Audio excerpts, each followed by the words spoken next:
نعم. لبيك يا حسين في حلب.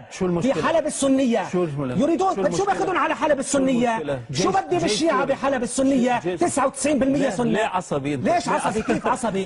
شو باخذ على حلب السنية؟ اولا هذا الشريط شفته انا كلهم جنود سوريين ويهتفون. صحيح.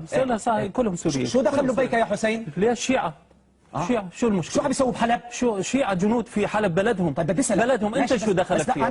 دقيقة انت كالجزيرة ما انت تقاسم. انت ايران لك دخل بحلب، اما انا السوري مالي دخل بحلب. جيش سوري يا زلمه بتخجلوا على حدا كمان. حتى انا السوري بطلت لي دخل. بس لك انت دخل تفوت على النبي يحيى على المسجد الاول وتسب يزيد. يدخل في كل مكان في سوريا.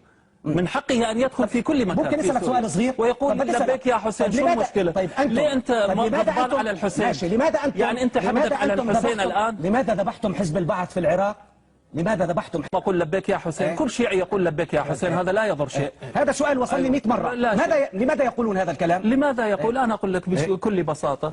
أتباع أهل البيت يتصورون أن الإمام الحسين هو نبراس الجهاد ضد الظلم والطغيان، لأن يزيد كان ظالما باتفاق كل المسلمين سنة وشيعة، لا خلاف على ذلك.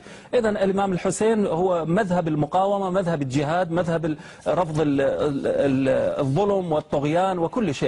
فلذا لبيك يا حسين يعني تلبية للجهاد ضد الظلم والطغيان. أنا أعتقد أن هذا الأمر لا ينفعنا.